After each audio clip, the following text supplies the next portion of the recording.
think there is a huge double standard. You can see there's the elitists and they get to do what they want. And then us working class people, we're just squished under their thumb. And Justin Trudeau has the audacity to call me a white supremacist and a racist. And I'm a misogynist. I'd like for him to come have a conversation with me if he has the timbits to do it. David Menzies for Rebel News here in Windsor near the Ambassador Bridge. Well, a couple of breaking developments today, folks. For one thing, the off-ramp from the Ambassador Bridge from Michigan to Ontario, it used to be completely blocked, but earlier today, the convoy people decided to take a vote and open up one lane of traffic, which would be right there, the left lane.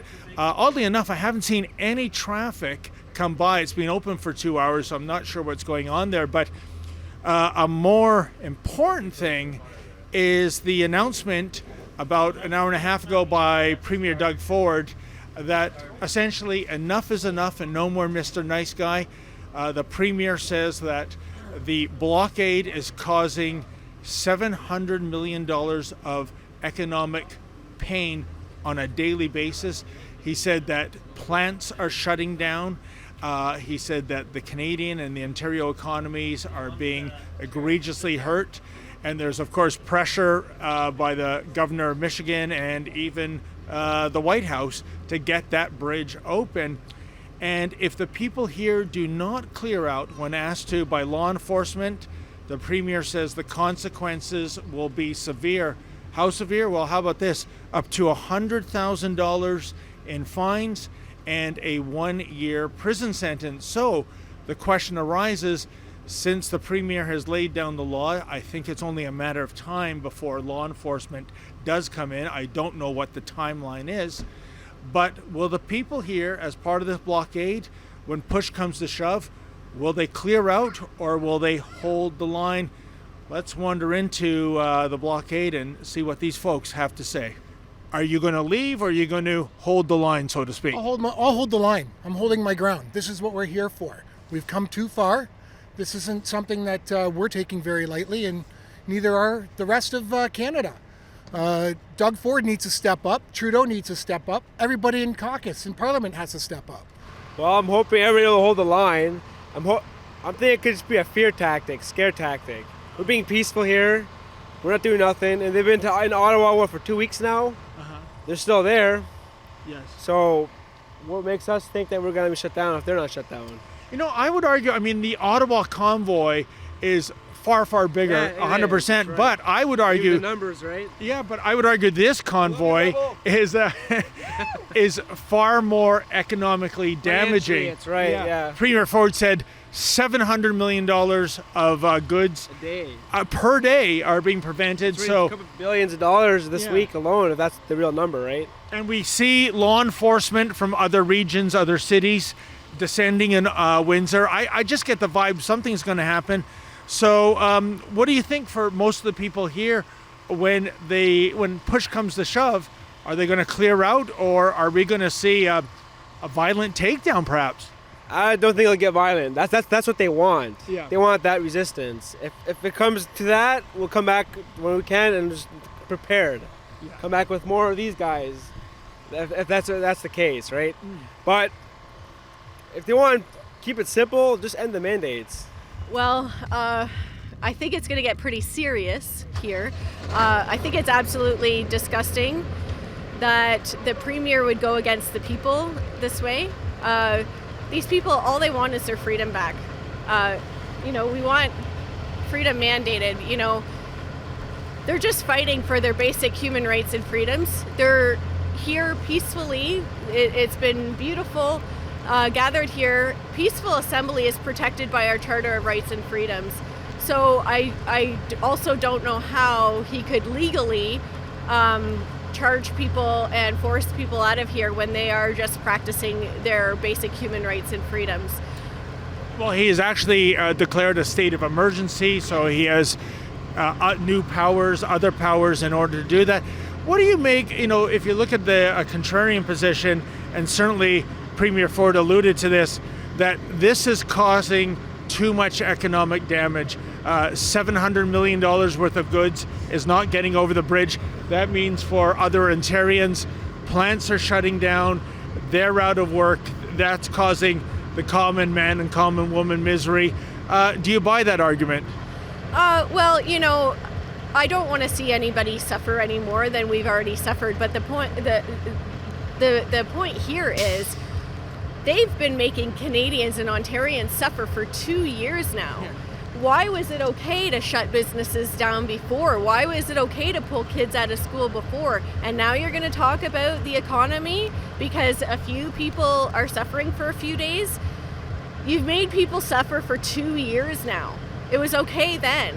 And leading to people losing their businesses, not being able to reopen again, leading to depression. There's been suicide attempts. Teenagers are depressed. Kids are depressed. That's all okay for 2 years, but take up a couple of days to fight for your freedom, and that's where they draw the line. Come on, I don't buy it. No, you raise a very good point. And I don't think Premier Ford's family business, Deco Labels, ever shut down one day. I understand business has never been better in terms of making all those stickers to orders around in stores and whatnot. So I guess what you're saying is there's a level of hypocrisy here. And I think back to 2 years ago, remember we had rail blockades in Canada. They went on for weeks and weeks. The mainstream media and the government, they never vilified or demonized the protesters. But here, the people here have been called all sorts of horrible names, racist, bigots, economic terrorists, what have you. And it's after just a few days, come on, get out of town. Why the double standard? Well, the double standard is because anytime you go against the government narrative, we heard Trudeau say it himself, he will support a protest that he agrees with, but if he doesn't agree with it, then no, it can't happen. Yeah. And that is the ultimate hypocrisy. And we know Ford is buddy with Trudeau at this point in time. Like they said, we're all in this together, but what they mean, the politicians mean, is they are all in on it together. Well, I would hope that Doug Ford and anyone else in the government seeks a peaceful solution and comes down here and chooses to talk to people. And that statement extends to the Prime Minister. I think that he should really consider speaking to people and negotiating. And I think that Canadians are very peaceful people. I think there is a huge double standard. You can see there's the elitists and they get to do what they want. And then us working class people, we're just squished under their thumb. And Justin Trudeau has the audacity to call me a white supremacist and a racist. And I'm a misogynist. I'd like for him to come have a conversation with me if he has the timbits to do it. Do you stay here if law enforcement tells you to move? Don't leave until Trudeau and Ford are out of office. Period. We do not leave until Canada has their freedom back. That's when we leave. So, that's very interesting. How many people here feel the same as you do? Well, I don't know. You'd have to go talk to all these people. You're This right. is the way I feel, Okay. and I can take it with all these people being here. A majority of them feel the same way. Well, personally, we're here for a reason. The reason is we want all the mandates to end, and we have to put ourselves up and stay in our sovereignty and stay in our truth and be ready to face the consequences. This is the state of emergency that he's trying to make known to everybody is fictitious. It doesn't exist, and we have to here for all Canadians and try to rid the mandates, rid the vaccine pass, because we have to get our freedoms back. It's kind of odd, though, isn't it, that 2 years ago with the rail blockades costing billions of dollars of damage to the Canadian economy, there was no state of emergency called for that. There was no vilification of the protesters by the government and by the mainstream media. There was no sense of urgency. Eventually it was shut down, but it went on for weeks and weeks and weeks. Why the double standard? Well, I think what you're speaking to is in the last 2 years, what this society, the whole world, has gone through is an inversion. So what we see as what was one thing was right on one situation, when the same situation pops up, no, it's not right. So we have truth is lies, lies is truth.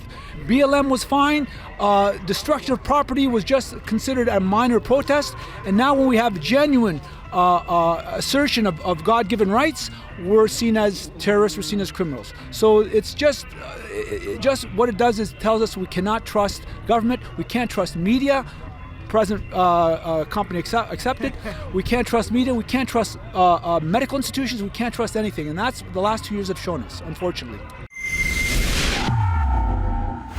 A phenomenon we're seeing in Canada, isn't it? All these trucker blockades in the quest for freedom. The latest one being right here in Windsor, Ontario, near the Ambassador Bridge. Well, folks, if you want to get the other side of the story, please help us fund our missions to all the cities in Canada where these protests are taking place. If you're able to, please go to convoyreports.com. That's convoyreports.com, and kindly make a donation so that we can pay our expenses. Thank you.